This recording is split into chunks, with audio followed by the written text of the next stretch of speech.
Hello and good afternoon.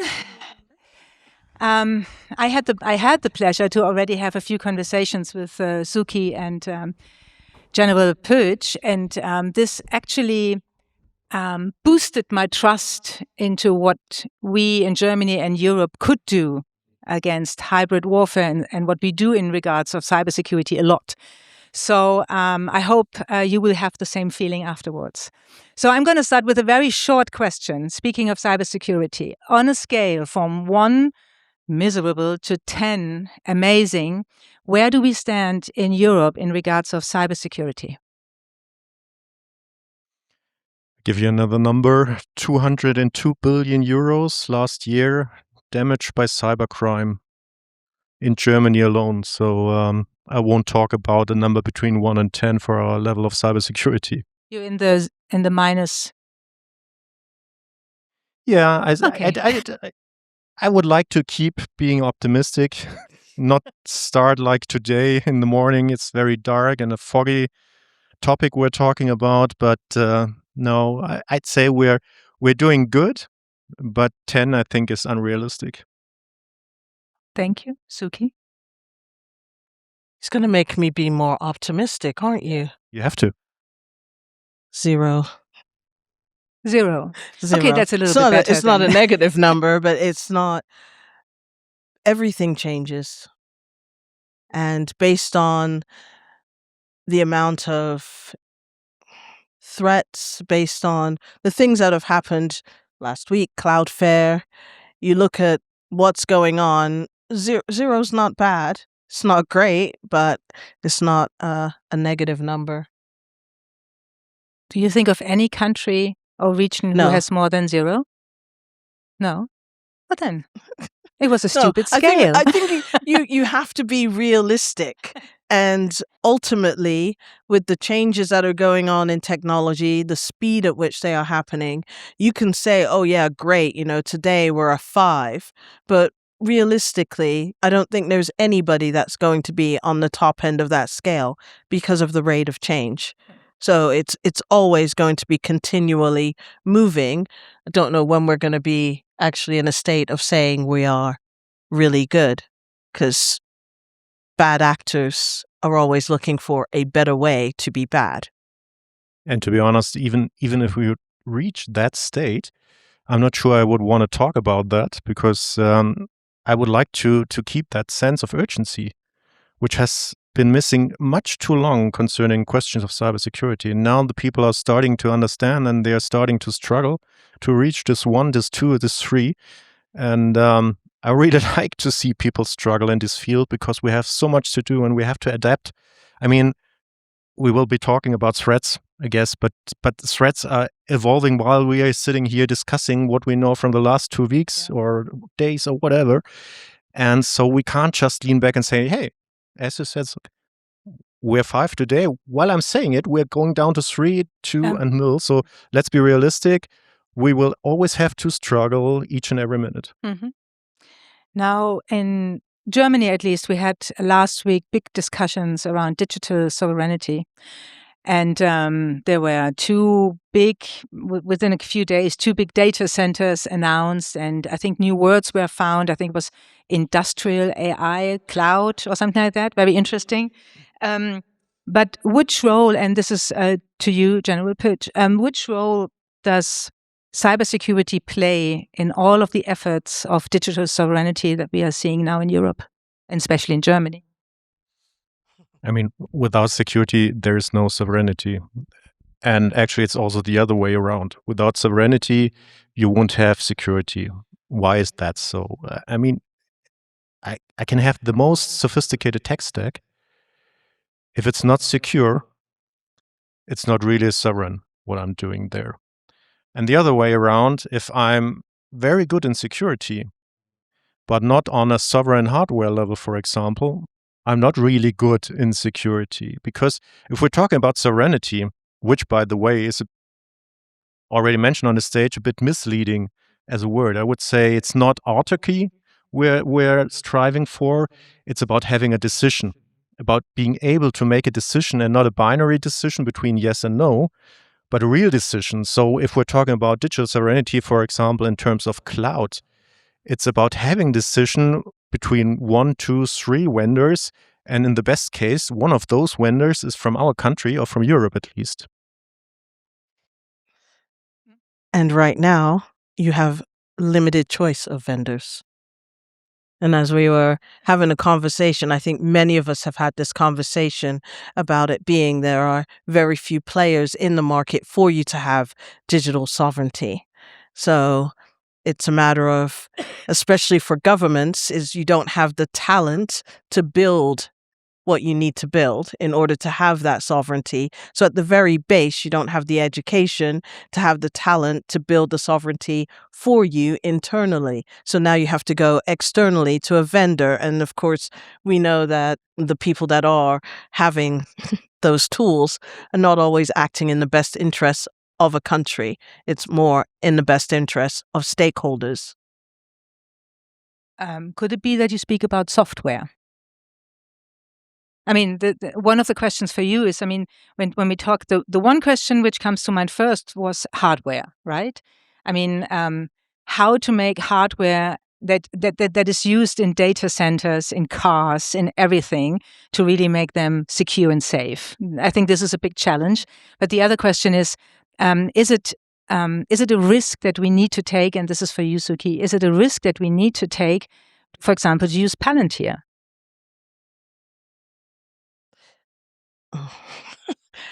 A risk? I think it's a known risk. A known risk. Yes, No. before it was a risk because nobody was sure. But after Cambridge Analytica, after all of this, Palantir, it's a known risk. It's a matter of how much of your security, how much of your data you're willing to give up. And I think now we're in the state of awareness.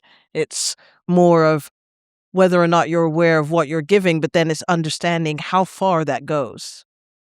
And when you look at digital sovereignty or even digital IDs in the UK, and despite the accent, I am British American, but in the UK, the government announced a digital ID recently. But then Apple in the US announced a digital ID, which would be rolling out on the App Store for, I think, is identification in they were trialing it in a number of areas in the airports. So that's the rate of technology. A company has rolled out something that the UK government is wanting to roll out.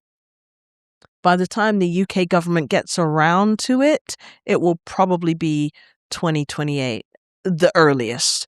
I think is earmarked for 2029, but the earliest is 2028. You have Apple already rolling that out and testing it. So once again, we come to that conundrum where governments cannot act fast enough because they don't have the talent and the skill internally to do that. And of course, they don't have the money to pay people to want to be in government to do that. Now my optimism kicks in, at least a tiny little bit. I mean, I'm absolutely with you talking about awareness. Pessimistically said, being aware that you're terminally ill still leaves you dead, but at least you know what's coming. Yeah. So again, I would love to take 2 steps back and say software can help. I mean, you can't separate those two. You can't have hardware without software. That's just, I mean, you can, on a theoretical level, you can look at both of them. But in reality, today, what we are striving for is have more hardware agnostic software so that we can have software solutions which are perhaps sovereign, because looking at AI, it's our model, it's our data, it was our training. So each and every step was under our control. And this software can run on different hardware stacks. So that's a step forward. It still leaves me with the problem of being dependent in terms of hardware, but it's a huge step forward in terms of sovereignty if we're talking about AI, for example. And since you're also leading the innovation part with that very long title, And I mean, there's lots of efforts. We have heard this on many other panels today. Would you, and also you, Suki, Dr. Pötzsch, would you think there is a chance for, since you could guess, I mean, you could say Germany and Europe start slowly and late and not enough money, but isn't there also a chance to leapfrog? If I may. Go ahead. At least for the military domain, yeah, I think yes. Because if we're, for example, again, if we're talking about AI, I don't need this large language model telling me in the morning how to make my breakfast pancakes and in the evening how to do an anti-terrorism operation. I need a very specialized form of AI. And you can do that. And you can do that without this often mentioned billions and billions of dollars invested each and every year by Google and AWS and so on. But again, coming back to how we really leapfrog is having this hardware agnostic software. We try to install with our industry something which is called software defined defense. So you have to imagine in former times, if you bought a tank or a plane or a warship, there was IT in it, but only by chance. It was needed to run this platform. It was not about the IT bringing a special capability to the table. It was about the platform, and this platform needed some kind of IT. And German automotive industry, as well as I think world's automotive industry, started in the early 2000s to separate platforms and software because they needed new business cases. Yeah, so the next 10 horsepowers didn't really sell the next new car, but new ways of connectivity did sell new cars. And for us, it's the same. It's about how to have platforms with a life cycle of 10, 20, 30 years, plus sometimes still being up to date, and software is the way to go. And that's really a chance where we can leapfrog a lot of things happening on the market because we already have around 5 years of work with industry. We are right now at a point where we're starting to implement architecture for this open modular architectures like the US already has in law, for example, MOSA. We see other European countries coming to us, the UK, France, and so on, and wanted to talk about this approach and how we can do it together. And that's a way to leapfrog because you don't have to redo each and every step of an innovation. You have this app layer, and there's a huge market for brilliant minds bringing solutions to this app market. Excellent. I don't need to answer that. He said it. I was going to say in the UK, and then he said what I was going to say. But this is a good example. I mean, this is one of the questions. Cybersecurity doesn't work in silos. Cybersecurity has to work broad. And is this an example of working together then? It's in everything. That's that whole people always wanting to. I made this point earlier. IRL, in life, in real life. It's not a matter of it being online or in the real world. It's actually all life. It's just different components of your life. And that's how it is with cyber. It's just a different component of your life, but it needs to be in every aspect because it is part of everything you do. It's in part of everything that you're using, your refrigerator, your car, your phone, the microphone. I think cybersecurity is a bit like firefighting in a village. Hmm. You have to do it in everything you do. If you leave out any aspect of the life of your community, it will start to burn. So I can have the best firefighting force in this village. I can have the best alarm systems. If one of the persons doesn't think about putting out the candles at the evening, it will start to burn.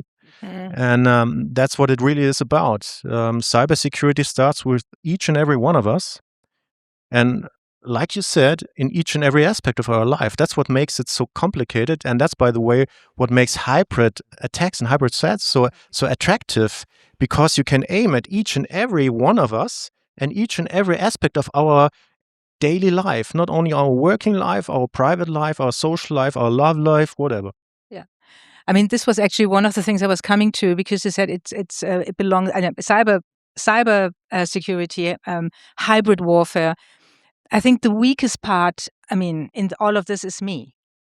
because I need to be aware. I need to make sure that I'm, that I'm, take care of my computer, that I take care of, viruses, etc. That I'm open-minded when I'm running around and see people, I don't know, putting some logs close to a train track and set it on fire. Maybe I would call the police immediately and don't think, oh, this is a friends, whatever, gathering. So how do we mix this up? Because most of the society gets the news. Obviously, I'm not talking about the misinformation, but with all of this action, isn't there?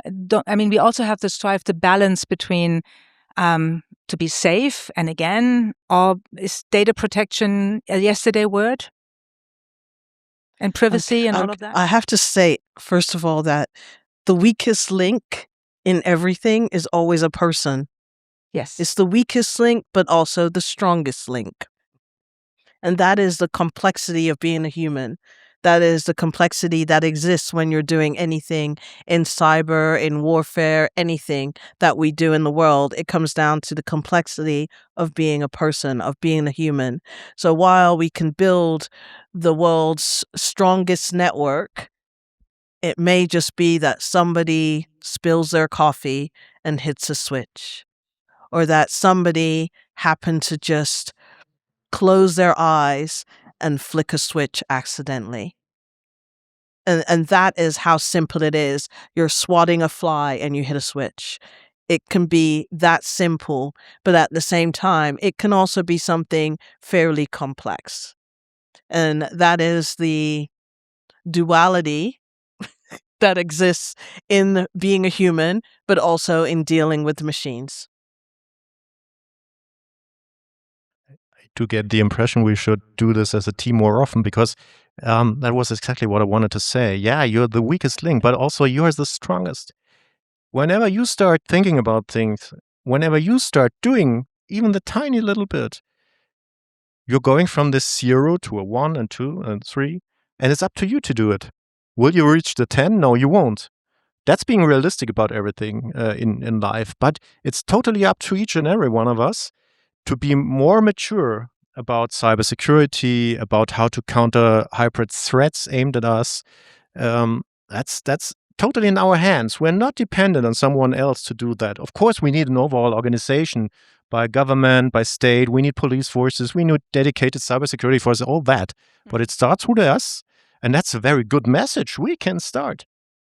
That's true, but when I think about the general approach of education here in Germany when it comes to internet was the first, how to deal with all of that. I think we might have to change our approach there also for the kids, for parents, for all of us. But I agree that there's hope for sure. In our conversation before, and it comes to my mind, the question is, two questions. One is, who scares you most and from whom could we learn the most? I'd say those who scare us the most are also the ones we can learn the most from.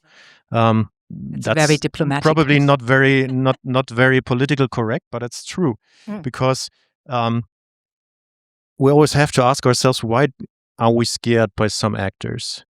And we'll also start to discuss about the term being scared. I think, again, it comes back to being aware about different potentials and threat different players can bring to the table, to the game.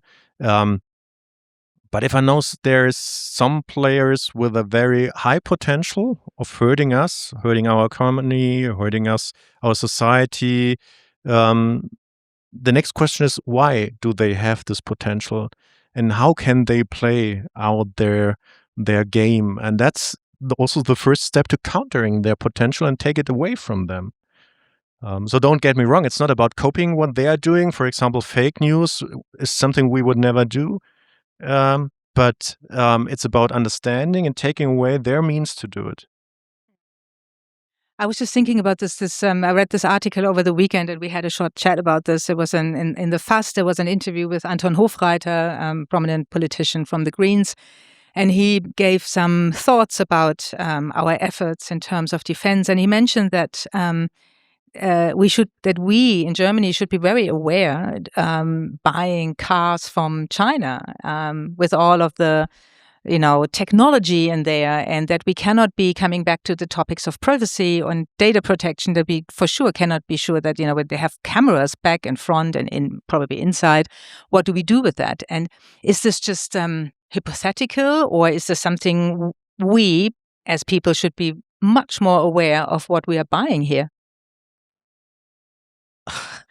As we know, I have 3 A's, and it's awareness, advocacy, and action. And it is really about making sure you are aware of what you're using, what you're buying, what you sell. But when it comes down to the cars, I believe it was, I actually had to have a look, and it was around 2007 or 8 that Audi was tasked with some cars that they were manufacturing for some companies in China, and also the companies wanted them to put in tracking software, and Audi said no, and which is why Audi had a little bit of a freeze in China. They weren't doing any business in China for a while, but that happened. So it's not a new phenomenon. It's always existed. It's existed because people, bad actors, China, whoever, learned from us. They then, reverse engineer what we're doing sometimes if we haven't developed it, and then they sell it back to us. And it's a concept, it's constantly done. Everybody's looking at Chinese phones or computers or tablets. When I lived in China, that was when the iPad came out. The very next day, it was less than 24 hours, there was a Chinese model exactly like the iPad, just without the Apple logo. And that's because we are manufacturing in China. So, as you said, there are bad actors everywhere, but it's what we can learn from the way that they do the things that they do, and what we can do to subvert. I shouldn't use that term. Why not? It's such an espionage term, and I'm not a spy. That the things that we can do in order to make it a lot less comfortable for when they want to do something nefarious. You asked if data privacy laws are dead. I don't think so.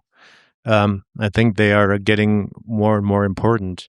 But, and that's the big but, if we want to keep up the level of our technology and of our competitiveness and on an international level, we have to do it, at least in Germany, we have to do it, from my point of view, personal view, a bit differently. We've got one European data protection law and 16 versions in Germany. For each and every country. And we had a discussion even going down to the communal level. So we would have been talking about some 1,000 extra interpretations of one law.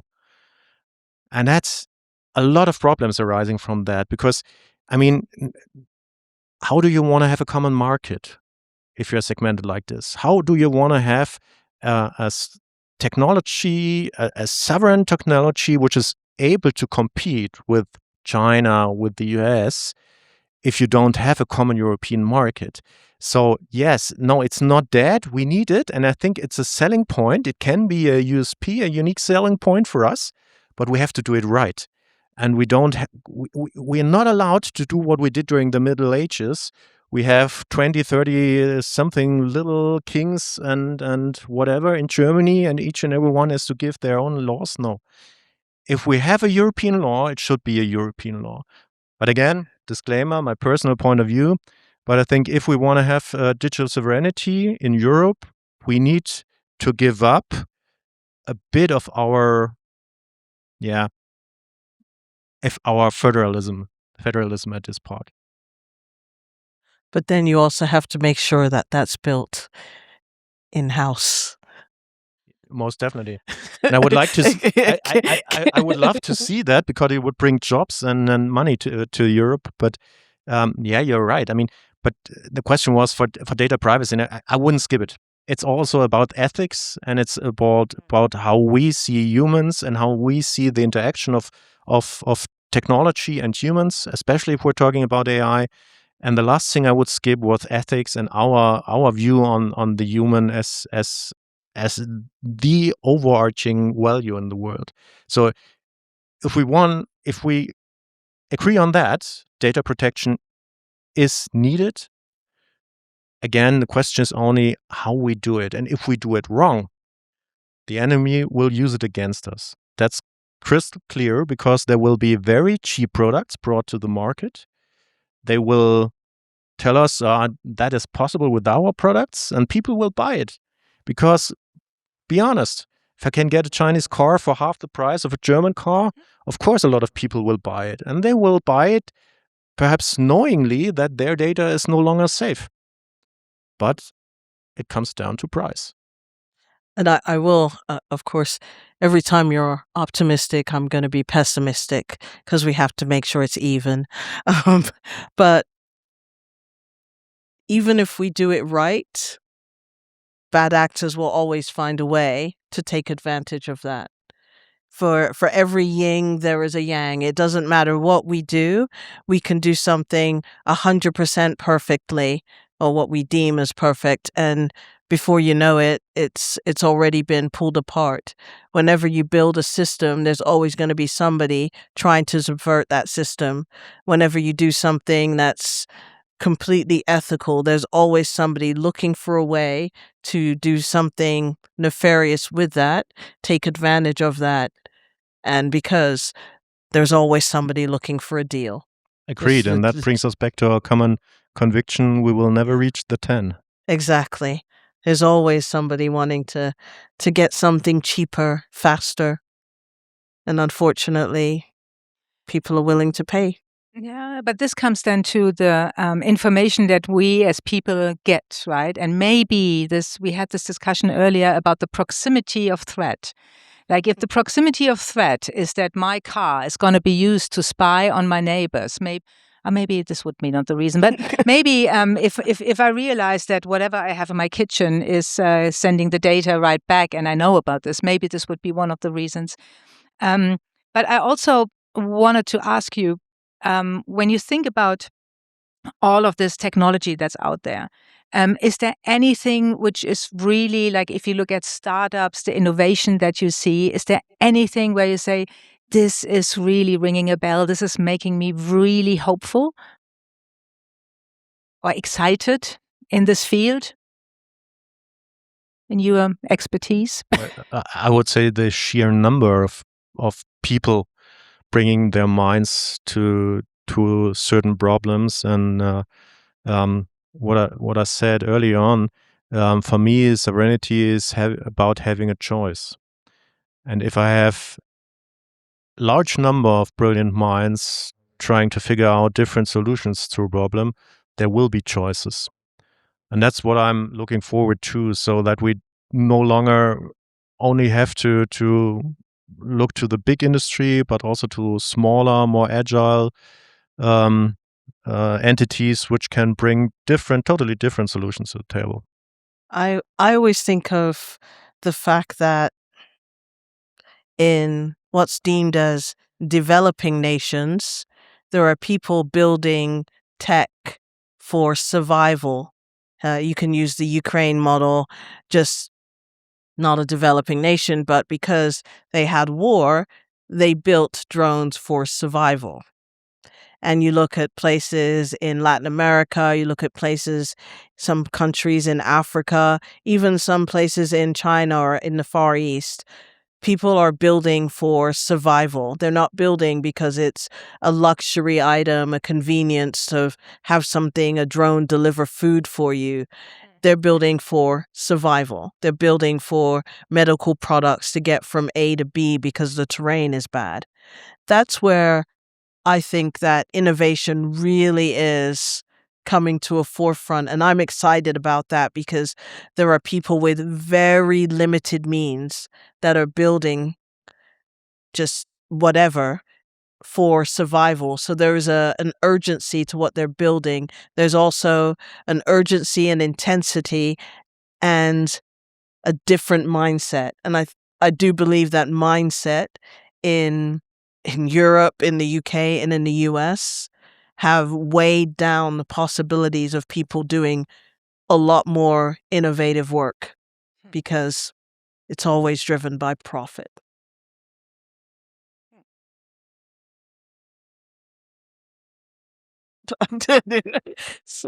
Yeah. Well, you're going to agree. I know you're Yeah, going to agree. it's hard, but I have to agree. Yeah. No, I mean, yeah, that's what we're seeing too. That there is a lot of effort now coming from places where we wouldn't have thought about some years ago, which is producing solutions and products which are absolutely essential also for us. For me, now again speaking a professional role, the question is how can we get this mindset over to us? So how can we move away from this always looking at the dangers first and perhaps again be more a bit what advantage can be achieved by doing something? What is the possible positive outcome of something? I mean, one last point, there's when the French are very protective about the language, but there's some German words which made it into the French language, and one of them is le Gesamtkonzept. So it's the overall plan translated. That's not really nice to use exactly this word, because what's behind that? It's what, especially in Germany, really has been our driving factor through the last decades. Always thinking everything down to the last and most tiniest screw, and think about each and every possibility the system could face and the solution could have, and this and on. And after 10 years, we see, our product is ready. It's probably the most perfect and most secure product, but it's 10 years late, and somebody else has already sold 1 million of the same product, 10 years ago. So, and how can we have this innovation spirit coming over to us, and how can we foster that from a governmental side by reducing laws, perhaps by bringing money to the table? That's something what we are really sorry. That's the advertisement part in my speech. That's what we are trying to do now by setting up our Center for Innovation of the German Armed Forces here in Erding, quite close to Munich, because we really want to have this spirit come to us, work with us, and us being there to help them make their first steps. I think, I'm going to say, I think. Oh, no. Oh, now you're damned. I should say, yeah, and I should say, in my opinion, as I said, mindset, but that has to start at the young age. Yeah, so we come back to the question of education and how it has to start at a young age, and it has to be, I would say, indoctrinated into children at a young age with that mindset, so that when they are learning and adopting the way that they are developing with technology in a different manner. But coming back, silos. That is the unfortunate. The unfortunate evil in how governments, private sector, and the military have worked in the past, which is why the government has to take forever to pass a law, whatever. Hence, GDPR and everything, how long it took. And by the time it actually happened, it's like, well, that's been circumvented. But then you look at the technology is moving at such a rapid pace that people in government are basically getting elected and they're out of office before, the technology has gone leaps and bounds, and they're only, 2 weeks into their terms. It's just it's the conundrum, because you have people that are in government that have no clue about the technology. So they look to the big actors and big players to explain the technology to them that is then being sold to the government. They're buying the technology, and you have that evil circle. And then you have people that are trying to do something innovative in government, in the military, but your hands are tied because of government. Mm-hmm. And it's so frustrating to see. I'm sure it's frustrating to live, but I don't live in that world anymore. So Daniel is already standing in the green light, which gives us just a very short last round. One of the things I take with me is I think there's a lot of willingness. And if we're very optimistic and realistic, the colleague from Lithuania mentioned earlier that 2022 was kind of this force for unity for the NATO. I think it was in that case.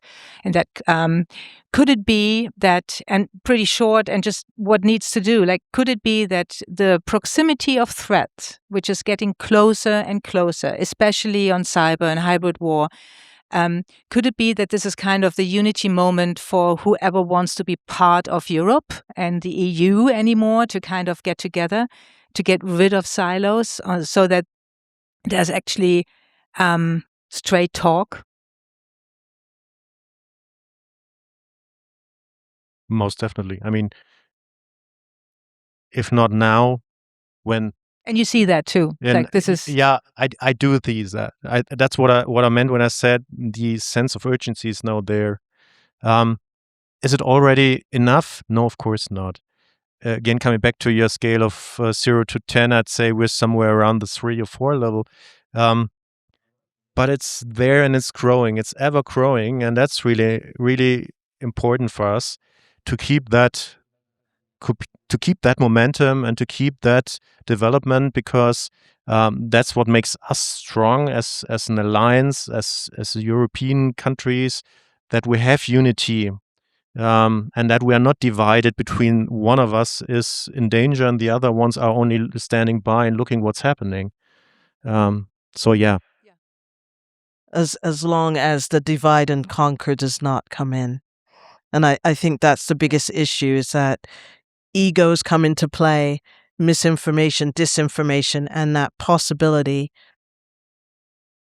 that bad actors are able to really influence that division. Yeah. And as long as those seeds are not sown and that they're not, grown, I think there's definitely the chance. I think this is what we are most definitely at a pivot point right now. Okay. Well, I think maybe next year we can see in which area, in which direction we pivoted to. But I take a lot of optimism and realism with me, being the weakest and the strongest part here, everybody. So thank you so much, Suki. Thank you so much, Dr. Pötzsch. Thank you for having us.